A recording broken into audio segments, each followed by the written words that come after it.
આ તરફ વડોદરાની બરોડા ડેરી કે જ્યાં ભ્રષ્ટાચારના ઉભરા આવે છે ત્યાં એમએલએ કેતન ઇનામદાર આરોપ લગાવી રહ્યા છે ડેરીમાં ભ્રષ્ટાચાર જબરદસ્ત ચાલે છે અને આ જ આરોપ પર બરોડા સેન્ટ્રલ કોઓપરેટિવ બેંકના ચેરમેને પણ પ્રતિક્રિયા આપી છે।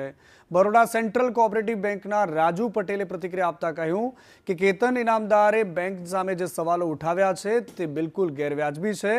10 વર્ષથી કેવાયસી નથી થતા તેવા આરોપ લગાવ્યા હતા।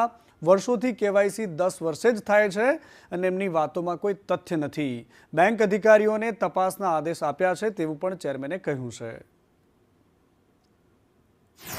3,80,000 છે। આ કોઓપરેટિવ બેંક છે એટલે બીજી બધી બેંકમાં તો હવે નિયમ નહીં ખબર પણ અહીં બધા 10 વર્ષે જનરલી કરે છે એવું છે અને કોઈનો પ્રોબ્લેમ અત્યાર સુધી આવ્યો નથી ને આવો પ્રોબ્લેમ આવ્યો હશે તો હવે કરાવડાવીશું અમે।